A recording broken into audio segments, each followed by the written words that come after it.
हर middle class घर में एक कॉमन बात दिखाई देती है। बाहर चले जाओ, कनाडा चले जाओ, यूएस से सेटल हो जाओ। लेकिन जो लोग जा चुके हैं उनकी ज़िंदगी का एक ऐसा हिस्सा है जो इंस्टाग्राम पर नहीं दिखता। इंडिया में मिडिल क्लास फैमिली की ज़िंदगी में एक प्लान हमेशा होता है, और वो प्लान होता है इस्केप प्लान मैं इसे बोलता हूँ। भागने का प्लान मैं इसे बोलता हूँ। 12वीं के बाद अच्छे कॉलेज से इंजीनियरिंग की डिग्री ले लो, फिर यूएस चले जाओ या एमबीए करो, कनाडा चले जाओ, ऑस्ट्रेलिया चले जाओ, जर्मनी, यूके। मतलब डेस्टिनेशन बदलती रहती है, लेकिन एक एजम्पशन कभी नहीं बदलती। और वो एजम्पशन पता है क्या है? बाहर ज़िंदगी बेहतर होगी, ये एक एजम्पशन रहती है। और अगर मैं आपको सच बताऊं, 2026 में ये एजम्पशन पहले से कहीं ज़्यादा कॉम्प्लिकेटेड है। कनाडा वीज़ा रूल टाइटनिंग हो रही है, इनफैक्ट कर दिया इन्होंने। स्टूडेंट वीज़ा रिजेक्शन, यूके की बात कर रहा हूँ। ग्रेजुएट रूट जो यूएस में है, H1, वो अनसर्टेनिटी के पीक पे है। और उसके पीछे एक पूरी जनरेशन है। इस पूरे एक्टिविटीज़ में, पूरे बातचीत में, इसके बीच में अगर मैं क्लियरली बताऊं तो एक पूरी जनरेशन है जो सपना देख रही है। सपना जो पेरेंट्स ने देखा, रिलेटिव्स ने रीइंफोर्स किया, सोसाइटी ने उसे ग्लोरीफाई किया, लेकिन उस सपने की असली कीमत कोई नहीं बताता। मैं 19 साल से एचआर में हूँ, और मैंने 2 तरह के लोग देखे हैं रिपीटेडली। एक पैटर्न देखा है, और दोनों एक दूसरे की तरफ इस तरह से देख रहे होते हैं कि शायद उधर कुछ ज़्यादा बेहतर होगा। मैंने एक ऐसे एम्प्लॉइज़ का रेजिग्नेशन लेटर प्रोसेस किया जो कनाडा जा रहे थे, और 2 साल बाद वो मुझसे लिंक्डइन पे कनेक्ट कर रहे हैं और मुझसे पूछ रहे हैं कि इंडिया में कोई अपॉर्चुनिटी है क्या। आपने कभी ये सोचा है, जो लोग बाहर जा चुके हैं वो वापस क्यों आना चाहते हैं?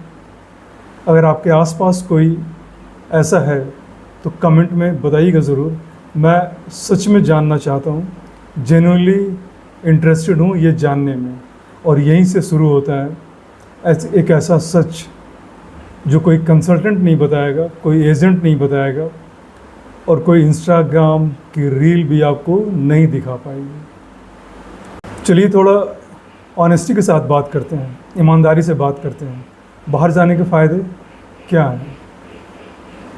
बेहतर इंफ्रास्ट्रक्चर आपको मिलेगा, क्लीनर एयर मिलेगा आपको, higher salary in absolute terms, और प्रोफेशनल एक्सपोजर तो मिलेगा ही।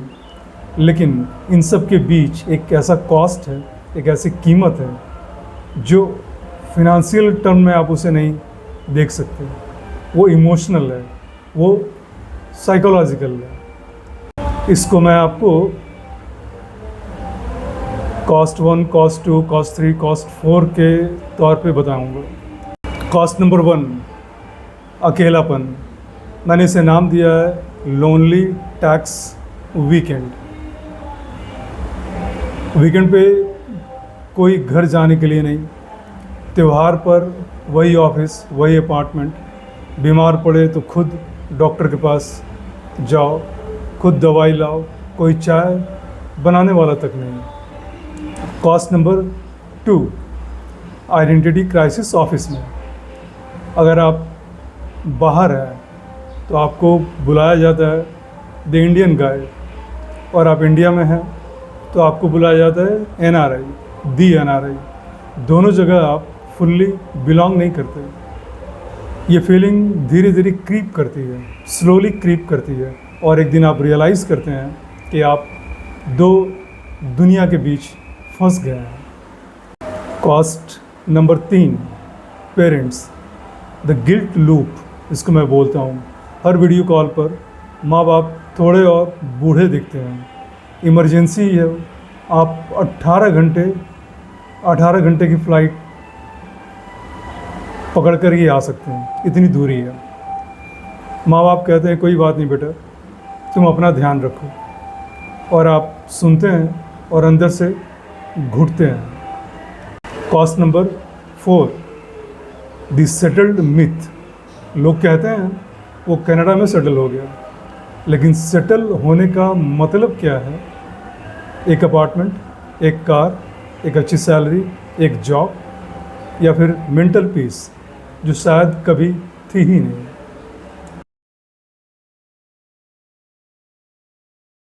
अब मैं आपके साथ एक रियल केस शेयर करता हूँ, रियल एग्जांपल।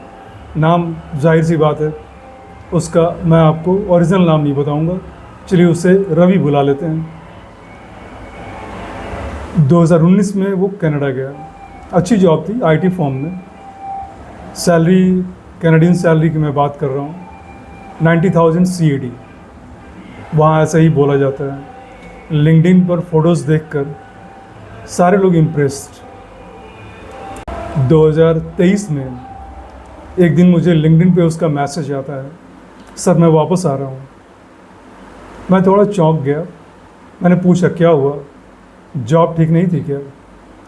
उसने कहा जॉब ठीक है सर, सैलरी भी बहुत अच्छी है, सब कुछ ठीक है, बस मैं ठीक नहीं हूँ। रवि ने मुझसे शेयर किया, बताया कॉल करके कि वो सुबह उठता था, ऑफिस जाता था, लौटता, खाना बनाता, सो जाता, वीकेंड पे कुछ कैनेडियन कुलीग के साथ बियर पीता। बातचीत जो होती वो बहुत सतही लेवल की होती थी। वो गहरी बात जो दोस्तों के साथ हुआ करती है इंडिया में, फैमिली के साथ होती है, वो मिसिंग थी, वो नहीं थी। और फिर एक दिन उसकी माँ को माइल्ड हार्ट अटैक आया। 24 घंटे बाद रवि वापस इंडिया आ गया और उसने एक फ़ैसला ले लिया, एक डिसीज़न ले लिया। आज रवि बेंगलोर में है, सैलरी कनाडा से जाहिर तौर पे कम है, लेकिन वो कहता है सर मैं 5 साल बाद पहली बार अपनी माँ के हाथ की बनी चाय पी रहा हूँ, जो मेरे लिए सैलरी से भी कहीं ज़्यादा मायने रखता है, कीमती है। चलिए अब बात करते हैं रियल कैलकुलेशन की, बिना इमोशंस के, सिर्फ नंबर्स में, क्योंकि नंबर्स कभी झूठ नहीं बोलते। और यहाँ एक चीज़ मैं क्लियर कर दूँ, मैं ये नहीं कह रहा कि आप बाहर ना जाएं, बाहर मत जाएं। मैं ये कह रहा हूँ डिसीज़न लेने से पहले आप ये टेबल देख लीजिए, क्योंकि बाद में मुझे नहीं पता ये एक्सक्यूज़ काम नहीं आता। अगर आप विदेश जाने का सपना देख रहे हैं, अब्रॉड जाना चाहते हैं, सेटल होना चाहते हैं, तो बिल्कुल आप जाएं, लेकिन 3 सवाल खुद से ज़रूर पूछिए, पूरी ईमानदारी से। कोई जजमेंट नहीं, कोई राइट आंसर नहीं, कोई रॉन्ग आंसर नहीं, बस ईमानदारी से खुद से पूछिए। पहला सवाल, पहला क्वेश्चन, बाहर आप आखिर जाना ही क्यों चाहते हैं? बेटर लाइफ स्टाइल, अच्छी सैलरी, पेरेंट्स का सपना, या फोमो क्योंकि सब जा रहे हैं इसलिए आपको भी जाना है? इस बीच में आप अपना असली वाई, आप क्यों जाना चाहते हैं, ये ज़रूर सोचें। और आपका वाई क्यों स्ट्रांग होना चाहिए, बहुत स्ट्रांग होना चाहिए, नहीं तो पहली दिक्कत में ही आप टूट के बिखर जाएंगे। सवाल नंबर 2, क्वेश्चन नंबर 2, आप अकेले रह सकते हैं क्या? सिर्फ वीकेंड अकेला नहीं बीतेगा आपका, त्यौहार भी अकेला बीतेगा, बीमार पड़ गए तो भी आप अकेले ही रहेंगे। जब फ़ोन पर माँ की आवाज़ सुनेंगे तो गला भारी हो जाता है, तब भी अकेला। तो खुद से पूछिए क्या आप इसके लिए तैयार हैं? क्योंकि हमारी इंडियन मेंटालिटी पूरे लोगों के साथ रहने की होती है, अकेले हम रह नहीं सकते, ये सोचना आपको है।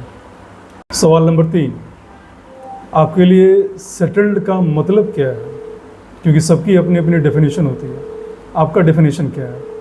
क्या सेटल्ड का मतलब आपके डेफिनेशन के हिसाब से बड़ा घर, बड़ी गाड़ी है, या सेटल्ड का मतलब जहां आपके लोग हों, आपकी भाषा बोलने वाले लोग हों, आपकी अपनी ज़मीन है, दोनों ही वैलिड है। लेकिन आपको पता होना चाहिए, बहुत क्लियर कट पता होना चाहिए कि आप किसके लिए जा रहे हैं।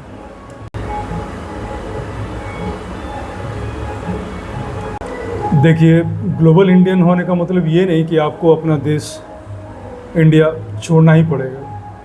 ग्लोबल इंडियन वो है जो समझता है कि दुनिया में अपॉर्चुनिटीज़ दोनों तरफ हैं, यहाँ भी और वहाँ भी। मेरी आपको सलाह होगी, डिसाइड करने से पहले आप 3 काम ज़रूर कीजिए। स्टेप नंबर 1, किसी से बात करिए जो कम से कम 5 साल से अब्रॉड में है, विदेश में है। उससे बात मत कीजिए जो अभी अभी गया है और एक्साइटमेंट में है, क्योंकि जो 5 साल वहाँ रह चुका है उसे रियलिटी पता है। स्टेप नंबर 2, एक बार ज़रूर जाइए, जाकर देखिए तो सही। 2 हफ्ते की ट्रिप पे मत जाइए, अगर पॉसिबल हो 2-3 महीने के लिए जाइए। स्टूडेंट की तरह मत जाइए, वर्किंग प्रोफेशनल की तरह जाइए।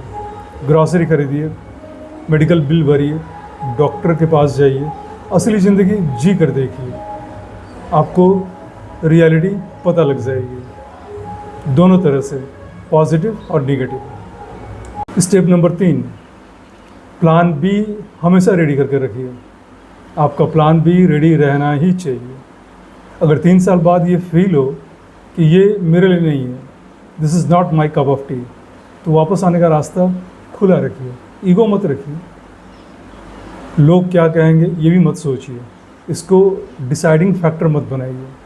आपकी ज़िंदगी है और इसका कंट्रोल और डिसीज़न दोनों आपके होने चाहिए। तो सवाल वही है आपसे और आपके लिए, विदेश जाने का सपना, क्या ये सपना आपका है या ये सपना किसी और का है जो आप जीना चाहते हैं या जी रहे हैं? ये ग्लोबल इंडियन सीरीज़ की पहली एपिसोड है।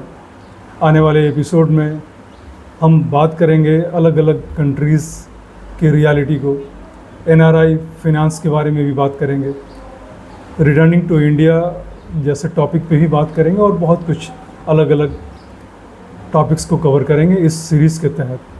अगर आप रिलेट कर पा रहे हैं या आपके आसपास कोई है जो ये डिसीज़न लेने वाला है, कमेंट में लिखिएगा ज़रूर। और याद रखिए कि ये वीडियो सिर्फ़ और सिर्फ आप जैसे लोगों के लिए ही मैं बना रहा हूँ, और ये आपके लिए ही है जो सवाल पूछ रहे हैं लेकिन अंदर से कुछ ढूंढ रहे हैं। मिलता हूँ अगली वीडियो में। नमस्कार।